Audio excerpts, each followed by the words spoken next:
Good evening. This is All India Radio and I am BC Pramod with the news at 9.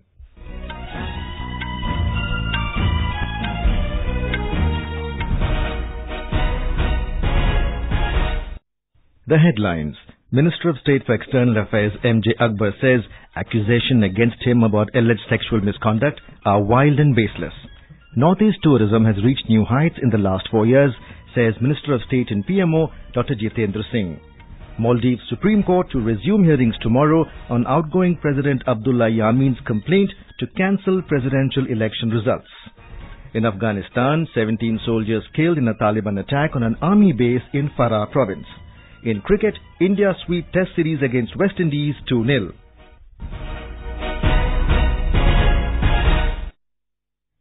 Minister of State for External Affairs M.J. Akbar today said accusations against him about alleged sexual misconduct are wild and baseless.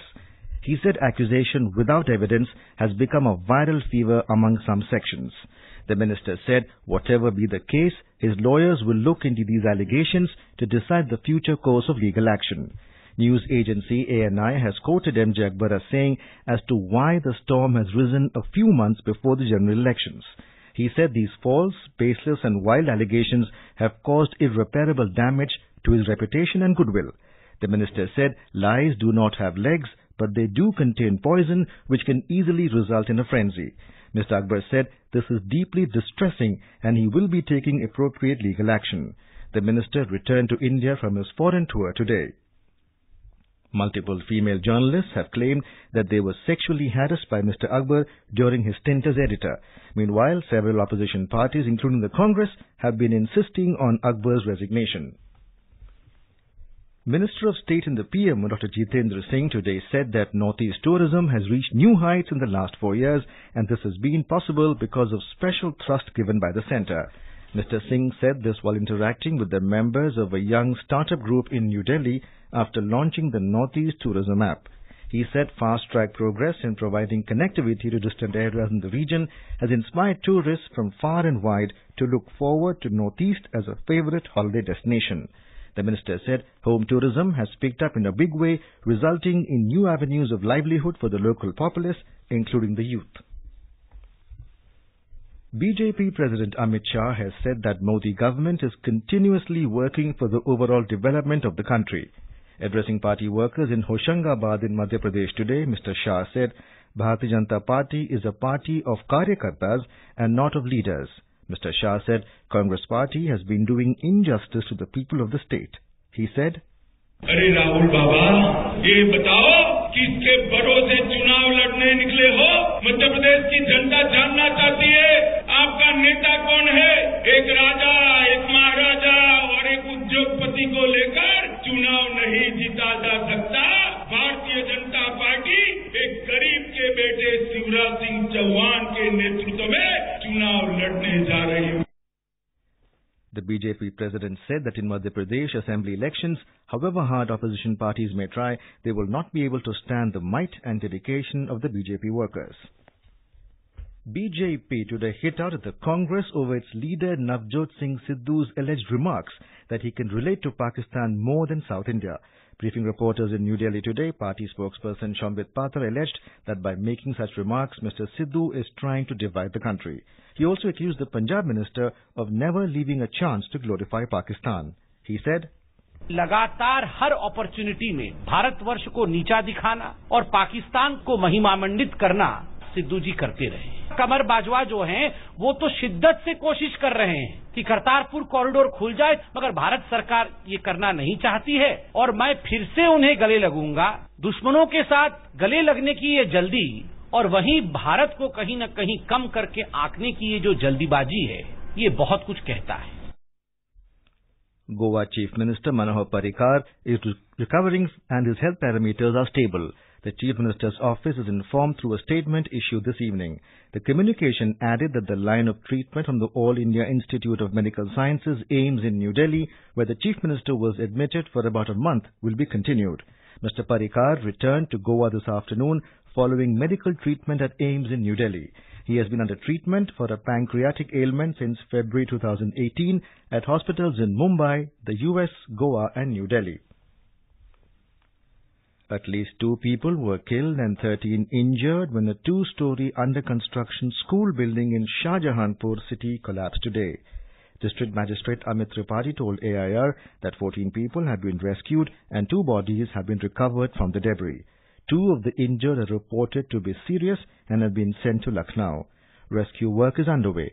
Some people are still feared to be trapped in the debris. More from our correspondent. The incident occurred in an area under Ramchandra Mission Police Station in district around 3:30 in the evening when the roof of an under-construction building of a private inter-college collapsed. At the time, over a dozen laborers were working on it. Administration, along with police force, started rescue operation immediately. JCB machines and cranes have been pressed into service to rescue all those trapped. Among the rescued laborers, 2 are serious and they have been rushed to Lucknow. Relief Commissioner of State Sanjay Kumar told AIR that teams of NDRF and SDRF are also dispatched from Lucknow. Sushil Chandra Tiwari, AIR News, Lucknow. In another incident, an under-construction bridge between Jamudihi and Kunjipani collapsed in Sundargarh district of Odisha today. The slab of the bridge collapsed while 30 labourers were engaged in construction work. Nearly 20 labourers have been injured in the incident. 5 seriously injured have been shifted to hospitals. This is All India Radio giving you the news. For quick news updates round the clock, follow us on our Twitter handle @AIR News Alerts. You can also log on to our website newsonair.nic.in. Maldives Supreme Court will resume hearings tomorrow on a complaint filed by outgoing President Abdullah Yameen to cancel the results of presidential elections held last month. President's legal team presented their case and the Election Commission's lawyers offered its response during the first hearing held this afternoon. The complaint was filed last week by Progressive Party of Maldives, PPM, led by the President, claiming it had received numerous complaints from their supporters. A statement by PPM said the vote was the most farcical election in living memory, with vote rigging rampant and many people unable to cast ballots. Opposition candidate Ibrahim Mohammed Soli defeated Mr. Yameen by more than 34,000 votes, which was accepted by the latter a day after. Supreme Court has the power to cancel the elections if it feels that the irregularities taking place has the potential to change the results. In Afghanistan, 17 soldiers were killed in a Taliban attack on an army based in western province of Farah. Gauzuddin Nurzai, the district chief in the western Farah province, said another 4 soldiers were also injured. He said the attack, which began late yesterday, continued this morning. Nurzai said 11 others were abducted by the Taliban. He said they also overran 2 checkpoints near the base, seizing weapons and ammunition. In Pakistan, polling for by-election for 35 national and provincial assemblies ended this evening. Nearly 80% of overseas Pakistanis registered through i-voting also cast their ballots for 11 National Assembly and 24 Provincial Assembly seats. Former Prime Minister Shahid Khaqan Abbasi is contesting for the National Assembly seat again this time, as he had lost in the July 25th parliamentary polls. Most of the seats when for poll were vacated by the candidates who had won on more than one seat during general elections on July 25. Prime Minister Imran Khan had won 5 seats and vacated 4. Polling was held amidst tight security. A Bangladesh High Court today allowed the lower court to continue with the trial proceedings in the graft case against former Prime Minister Khaleda Zia. A special judge court trying the case ruled on September 20th that the proceedings would continue despite Zia's absence, as she refused to appear from the prison, but her lawyers filed a petition challenging the decision. Zia has already been sentenced a 5-year jail term after being convicted in a case of embezzlement of funds of an orphanage named after her husband, President Ziaur Rahman, in February. She is undergoing treatment at a state-run hospital following a court order. Back home, Unnat Jyoti by Affordable LEDs for All, or the Ujala scheme, was launched in 2015 to provide LED bulbs to domestic consumers.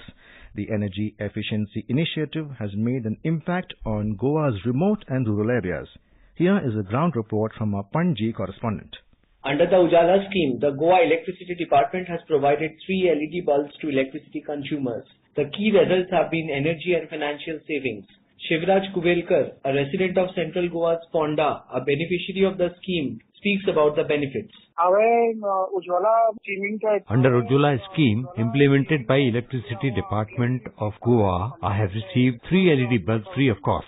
The quality of these bulbs is excellent. As compared to CFL bulbs, electricity consumed by LED bulb is very less. I took the scheme in 2016 and I realized that the electricity bill has gone down as compared to all earlier bills. If you ask me very specifically, I have saved around 200 to 300 rupees per month. All 3 bulbs are in a very good condition and it saved my money. The most immediate benefit of the Ujjwala scheme recognized by beneficiaries, especially in rural areas, has been lower monthly electricity bills. This has been achieved by replacing incandescent bulbs or lights with energy-efficient LEDs. Saikat Sarkar from Goa for AIR.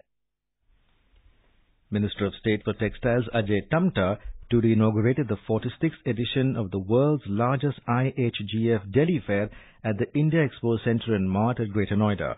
Speaking on the occasion, Mr. Tamta said that this fair has played a vital role in increasing exports of handicrafts from the country.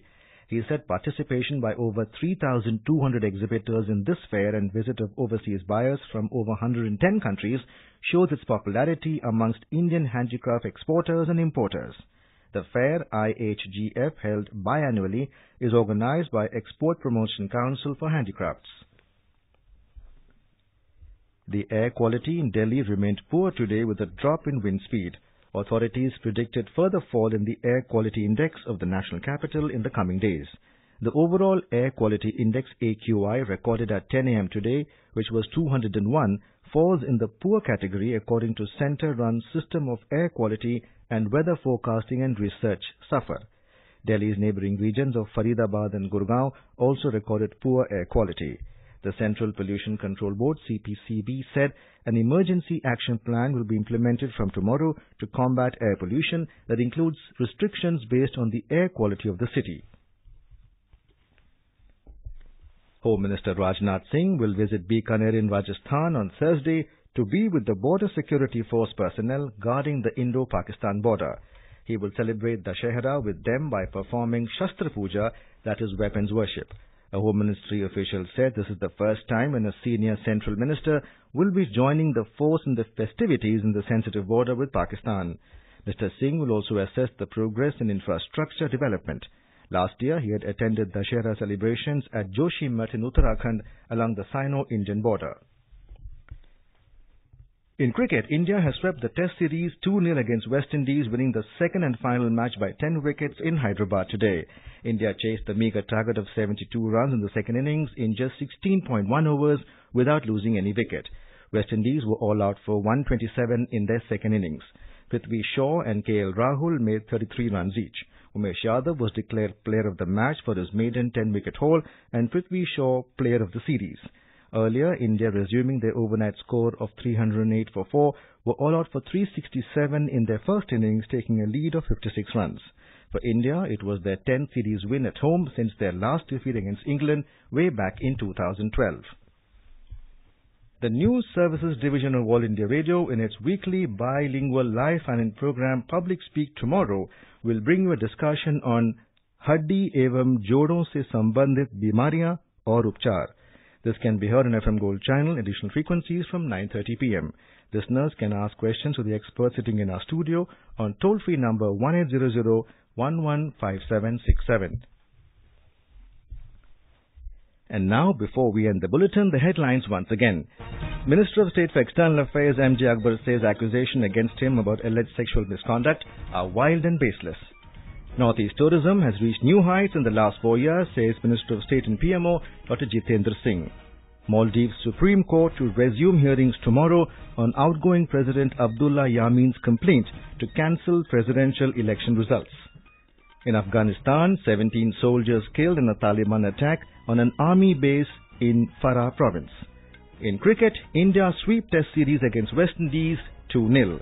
For details of these stories and more, log on to our website www.noiseonair.nic.in.